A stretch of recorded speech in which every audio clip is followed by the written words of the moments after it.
Good morning, everyone. I'm sorry I couldn't be there with you at the meeting this morning. When this meeting got scheduled, I didn't recognize that I had a schedule conflict.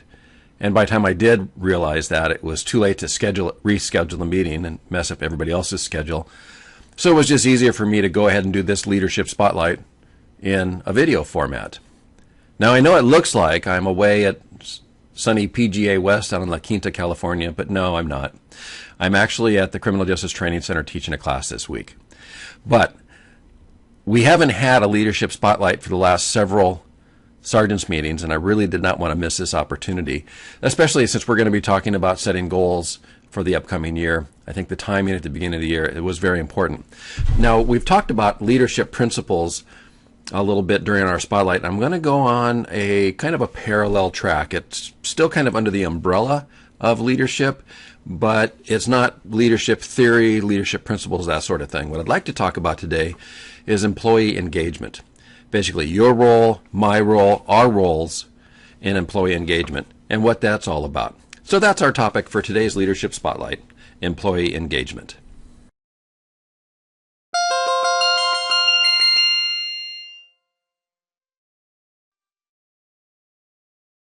Have you ever heard the phrase that you're too busy working in your business to have time to work on your business? Well, isn't that what we pretty much do every day? So many days we are just so busy running from task to task to task that we don't take time to unplug and reflect on what we do, how we do it, or why we're doing it. And that's the whole purpose of these leadership spotlights, is to take that time to unplug, get off of autopilot, and reflect on what we're doing, how we're doing it, why we're doing it, especially as it relates to leadership. Now, before we move into today's topic of employee engagement, let's just take a few minutes to reflect back on some of the other videos that we saw last year. So we've got some new people in the group today, and this will kind of help get them caught up. And plus, I think it's a good refresher to go over these points over and over again. Remember one Craig Valentine video we saw that he talked about what he called the Sheen factor when he met Martin Sheen. And even though it was long enough ago, he doesn't remember the exact words that Martin Sheen said to him, but he'll always remember the way that Martin Sheen made him feel. And that's really important about how we treat people, the consideration that we give them. And you'll see that in the video, because we're going to show it here in just a little bit. He also made another point: isn't it interesting when you look at people a certain way, they just might become that way? And that's kind of that inspirational motivation. I have this belief in you that I know you can do this, I know you can accomplish this sort of thought. And then another point that he made about making excuses for people, which invites them to never change. And then ultimately, he talked about everywhere he goes now that he refers to as the Sheen factor. And he'll see that in this upcoming video. So basically, I took this particular video and trimmed it down a little bit so it transitions from spot to spot. And one of the transitions is kind of rough because he goes from talking about Martin Sheen to somebody that kind of ignored him in a lobby way. So the transition there is a little bit rough. But the more important thing is to take away the talking points here. So let's take a look at that clip right now. Now, I don't know how you are when you see celebrities that you like, but I said, Mr. Sheen, I'm a big fan. Cadence is one of my favorite movies. Oh, you must be here to see Charlie. Maybe you're filming Gettysburg up the street. Oh my gosh, Mr. Sheen, it is a pleasure to see. I have no idea what Martin Sheen said to me. But I'll never forget how he made me feel. Like $1,000,000. Like $1,000,000. Martin Sheen, I was a lowly production assistant. He had me feeling like a world champion. Isn't it interesting when you look at somebody in a certain way, they might just become it? And you know what I thought? Maybe he didn't see me in the hallway. Even though we were the only ones out there. Maybe he was nervous and caught up in his thoughts. Even though he's done this thousands and thousands of times. In other words, I was making excuses for him. Have you ever done that for somebody? You know what I realized? When you make excuses for somebody, you invite them never to change. And I was making excuses. But I learned a lesson from it. And you know what the lesson is? As the world champion, no matter who I ever have a conversation with, you know what I take with me now? What I call the Sheen factor. Martin, not Charlie. Charlie, a whole different factor. But But the sheen, and you know what the sheen factor is? It means I don't go around trying to show you I'm the champion. I go around trying to remind you that you are. That's the sheen factor. Don't go around trying to show your importance. Go around reminding people of theirs. That's the sheen. There were some pretty powerful statements in that short video clip. Obviously, we edited it down for time to just hit the highlights of what he had to say in that message. But the one that really stands out to me is that sheen factor. When he says, I have no idea what Martin Sheen said to me. In essence, he doesn't remember the words, but he remembers the feeling. Because the feeling that was conveyed to him was that he was worth $1 million. And that's what the feeling he had. I felt like $1 million. And that's so poignant about how we interact with each other and how we treat each other and treating each other with respect and having the highest regard.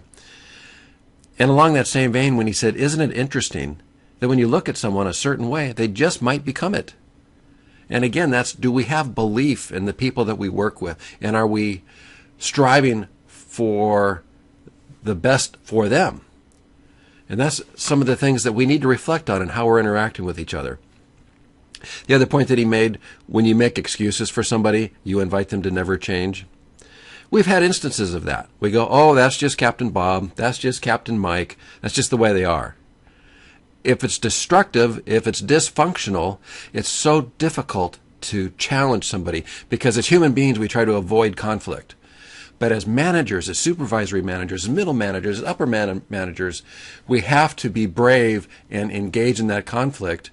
But at the same time, the conflict can become easier if all along that person feels that we've been their biggest advocate, that we've had their best interest at heart. And part of that comes from how he concluded that particular video with the sheen factor was, I don't go around trying to show you how, or that I'm the champion. I go around trying to remind you that you are. Again, being the person's biggest advocate, acting in their best interests.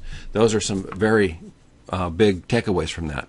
Now remember, we saw another Craig Valentine video where he used the analogy of Maryland crabs in a barrel, and when one tries to crawl out of the barrel, that others will grab him and pull him back in.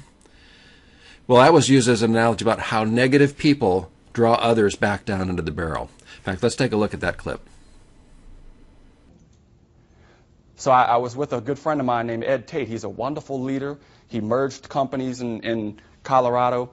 And we were in Vegas gambling away some of his money.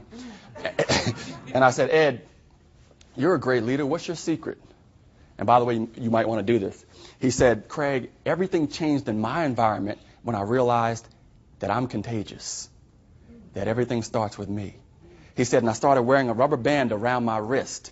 And anytime I find myself thinking negatively, I just snap the rubber band. It snaps me out of that mindset, and I'm thinking positively again. He said it's affected everything about me, my marriage, my relationships, everything is great. I said, yeah, but look at your welts. But he's the one who taught me I'm responsible for my space. So when I'm running the homeless program in Baltimore City, I have to realize there's a lot of negativity coming in, but there's not a whole lot of negativity going out. Okay? I'm responsible for that space. And you talked about the journey, your life's journey, right? Anybody you keep on your life's journey, I'm talking to you as an individual now, has to be positive. One person can strip you down. You ever been on a flight with a lot of turbulence? How's that feel? Yeah, you like it. When you're on a flight with a lot of turbulence, let me ask you a question. Isn't the pilot's tone important? Right? Because the pilot will get on there, we're experiencing some turbulence, but we're going to take this flight to another elevation and see if we can miss some of that bumpy air. So you just sit back, relax, have a great rest of the flight. Now do it with me. Everybody on the flight feels better. We all go, ah. Now, if the pilot got on there and said, whoa, did you feel that one? Chances are you're looking for the nearest exit. Did you realize as a leader you're the pilot? You're the pilot. People are watching what you do, and they're listening for your tone. I think Craig had some very valid points in that video also. The fact that we're responsible for our space, our sphere of influence, and I think his analogy with the pilot of the airplane is an ideal analogy in the fact that people are looking towards us as the leaders, and they're following our tone and the examples that we set. Some very significant points there. Now, we also saw another video, and I'm going to just touch into that briefly. We'll do about a 30-second vignette on that one before we get into employee engagement. But this was Lee Ellis, and also some significant points there. And the two big takeaways from this are becoming a better listener and change. Let's take a look at that clip. Because in leadership development, the only way you develop is you have to do something different. You have to grow. That's change. Change is difficult. To be a better listener, that's a difficult thing for many of us. It's the most powerful thing a leader can do, and it's one of the most difficult things that most leaders have to do, and that is to learn to listen, because you're out of control. You can't control the agenda. You have to be patient. You have to set your ideas aside for long enough to be able to hear this person's ideas. It's painful. It's difficult. But to become a better leader, you do have to learn to listen better for most every one of us. Lee is absolutely right.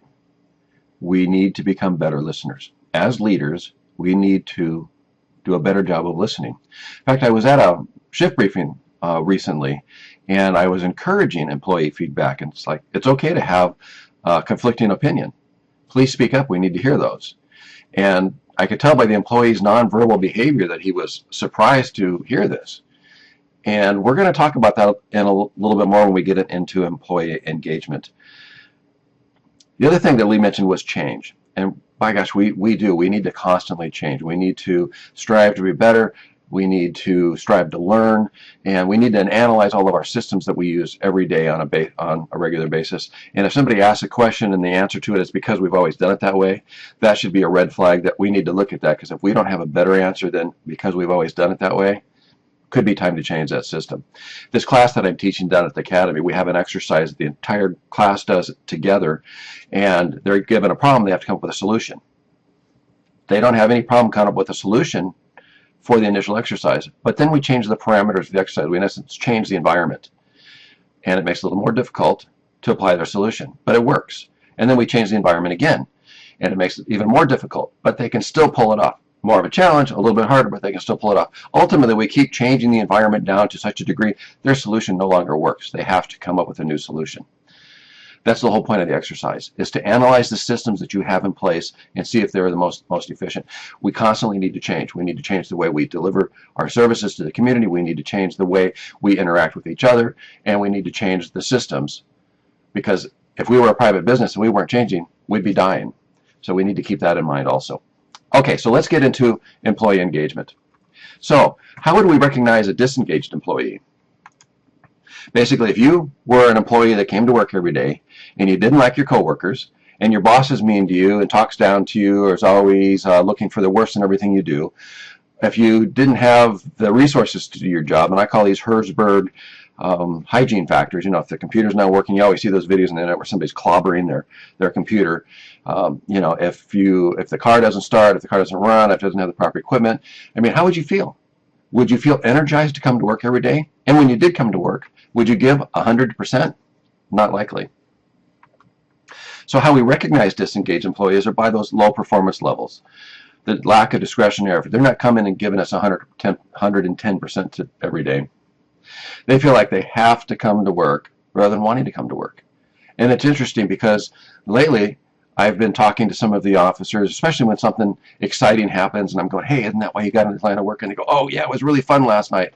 So that's the sort of thing that we like to hear, because it's fun for them to come to work, they're engaged, and they're given 110%. Whereas, on the other hand, the disengaged employee is doing the bare minimums that they can possibly do to keep their job. So when we talk about engaged employees, one of the topics that we've talked about already today is respect. How we treat each other. Do we treat each other as though we have high expectations for you, that we have high confidence in you, and that we believe that you're a superstar? Do we treat them that way? Do we convey to them how the work that they do conveys into a bigger picture? In essence, that's part of the inspirational, or not, excuse me, intrinsic motivation, is that you feel the work that you do is meaningful and it serves a bigger picture. And that sort of connection is what makes them enthusiastic to come to work, makes them feel engaged, because makes them want to give that discretionary effort, that full effort to go above and beyond. Now, here's the tricky part, and we have seen this historically, and I will raise my hand and wear this badge of disgrace. Poor managers, through their own disengagement, can derail the organization's rising stars and future leaders. And that's why it's so critical that we take these times to reflect on what we do as leaders, how we interact with our people, how we build our people up, how we develop our people. Because without that, as you see in the slide, everything else falls apart. We've got to have managers who are engaged to get employees that are engaged. And when they're engaged, that's when we get that extra discretionary effort. That's when we get that 110% way. So I'll give you a list of eight factors to consider about creating engaged employees. Painting a compelling picture of the future.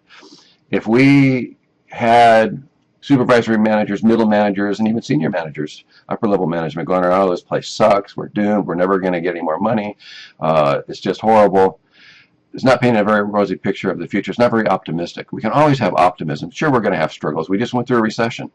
You know, we lost positions, we lost equipment, and so on, but we're optimistic about the future, that things are going to get better.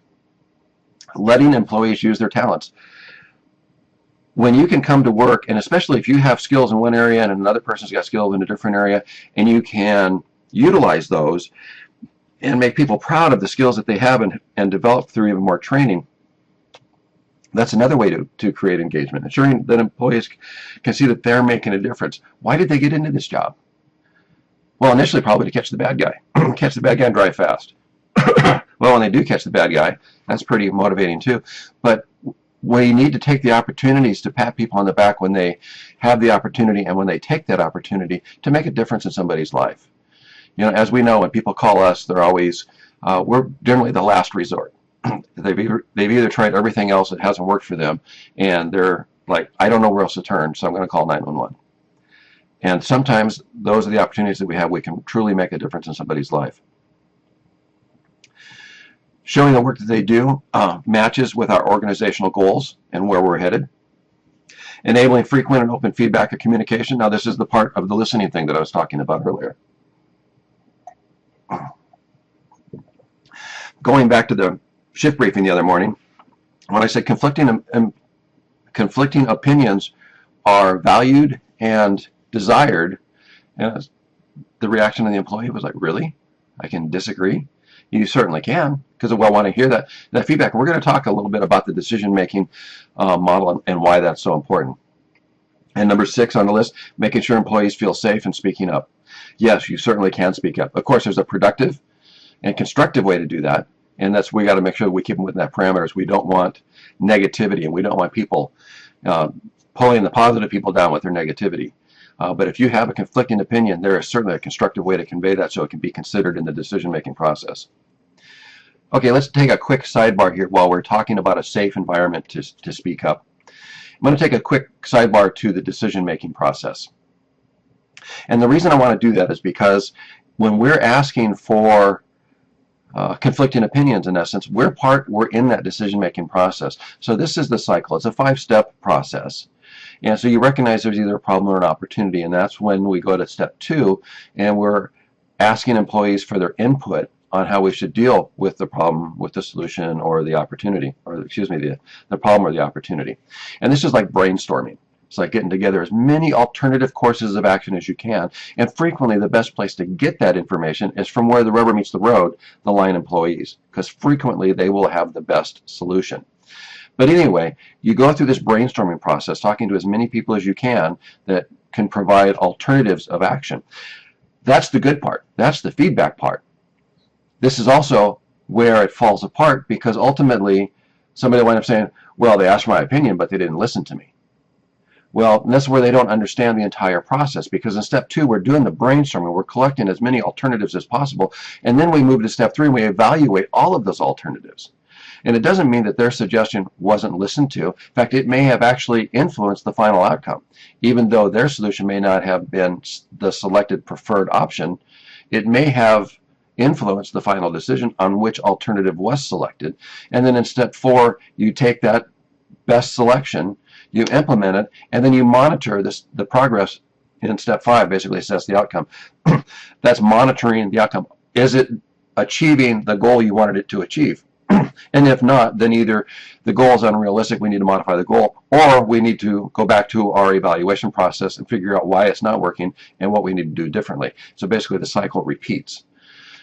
But this is the part where people get confused and they get discouraged because they don't understand the process. It's, oh, sure, they asked for my opinion, but then they went and did something else. Your opinion was valuable in this process, but we need to convey to them what that process is, and that their solution may not always be selected as the optimal solution, but it surely may have had an influencing factor in that final decision. And one of the things that I frequently say too is like this quote from Henry Ford: if two people on a team always agree, one of them isn't necessary. We don't want people that all think alike. We don't want just all yes men or yes women. We want conflicting ideas. That's how you get innovation, is you have people that have differing ideas, and it gets evaluated into the final outcome. So encourage that in your people. Make it a safe environment for them to speak up, but also help them understand the decision-making process. Okay, let's get back to employee engagement. Creating a feeling of community and support. Number 7 on the list. It's interesting because we were just having a discussion the other day how used to, when we did Special Olympics Tip a Cop, we had a lot of cops showing up. We had a lot of employees showing up. Now we have very few. You know, the other efforts, the food drive, you know, we're struggling to fill the calendar on that. I know there's a family or work-life balance, you know, that's important to people, but we just don't seem to have that same sense of community that in our organization that we used to have years ago. And we probably should keep a very open eye to that. That may be a red flag. That may be something that we can enhance as we go forward, as long as we're aware of it and looking at that system and seeing if we can change that system. 8 on the list, treating employees fairly. We've talked about equity theory before. You know, and part of the inequity that we've talked about is when you've got somebody that's a superstar that's out there busting their backside all day long, and then you've got somebody on the exact same squad that's doing the bare minimum as that completely disengaged employee. That's inequity too, and we need to focus on that sort of issue. So just to kind of draw a bigger picture here, this table is actually a survey that was done a few years back. But the top drivers of attracting somebody to the workplace, retaining them once you've hired them, and then going that next step to the engagement where you get that high levels of performance. So you can see on this list, you know, competitive base pay, yeah, that'll cause people to apply here. Competitive healthcare benefits, you know, who doesn't want benefits? Convenient work location, flexible schedule, and flexible schedule. I don't know how flexible our schedule is in that regard, but still we're attracting people to come apply for us. Then we hire them. How do we retain them? Have career advancement opportunities. We have lateral opportunities. We're going to implement MPO positions for more career enhancement. That they like the way the department's going. Generally, we'll say here, if it was a crappy department, then people would be jumping ship. So on, good relationship with the supervisor. That's something we control right there. Department's reputation is a great place to work. Again, that's something we control. We create that environment. We create that sphere of influence, and we can make it a great place to work. And then the ability to balance the work life and the personal life, the work-life balance. That's what we were talking about earlier, about that sense of community and how maybe some of that work-life balance is more towards the personal life than the work life, and we got to find that balance in there. Now, today's topic, drivers of engagement. Since senior management is sincerely interested in the employee well-being. Okay, well, that's upper level management. That doesn't really apply to where we are, but the concept does, that we are sincerely interested in employees' well-being, that we have their best interests at heart. The organization's reputation in the community. I think we've got a great reputation in the community, but I also think it can be better. I think we can have more interaction with the community, and so as long as we keep that in the back of our mind moving forward, we should do just fine. Improve skills and capabilities over the past year, that they're constantly improving, that they're learning, that they're developing, whether it's developing to become moving up in the chain of command, or whether it's a lateral change for expanding their skills, whether it's you know, collision investigation, detectives, crime scene investigation, taser, firearms, whatever it is, that there's other opportunities to expand their base of skills. And then the last one on this particular survey is that the organization quickly resolves citizen concerns. I think we do that pretty well. We've got a complaint and feedback system, and the amazing thing is with our new feedback form, we're starting to get a lot of positive feedback, and it's not being used as much for complaints as you may have thought it was going to be, but yet we're getting positive feedback. So those are some of the drivers of engagement that we can control. Not so much the top one on the engagement column, but certainly in the fact that we are concerned about their well-being, the reputation of the community, that they're developing their own skills, and that they're given the appropriate amount of decision-making authority to do a good job. Basically, they can go out, develop those skills, and become autonomous out there in the field, that they feel in control of their destiny, basically, because they don't feel that they're being micromanaged, and those sorts of things. So getting to the point, we're all responsible for employee engagement. And I think one of the ways that we get there is being the biggest advocate for our people. The first step in that is how we treat each other. And really the way we treat each other is going to be indicative of how we treat the community. So if we're not treating each other well, I can guarantee you that when they're out there unsupervised, they're likely treating the public the same way. So make sure that we are treating each other with a high level of respect. Reinforce the importance of what they're doing, the nobility of law enforcement, how what they do fits into the bigger picture, how they potentially make an improvement in somebody's life.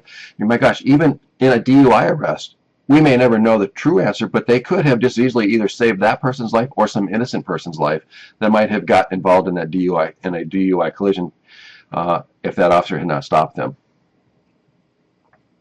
And help them remember why they became cops in the first place. Again, back to that nobility of policing. When we do these sorts of things, what we're going to get back is happy, engaged employees. We're going to get that discretionary effort. We're going to be giving high fives to each other for the great work that's going on, that continues to go on around here. And remember, we are the pilots. Supervisory managers, middle managers, upper level managers, they're all watching what we do, and they're listening for our tone. Are we setting the example? Are we setting the tone? Are we setting the optimism? Are we setting the belief that they are the great officers that they are? So, like I say, be the biggest advocate for your people, have their back, help them develop, grow new strengths, grow new skills, but at the same time, hold them accountable for great performance. Do not let them slide.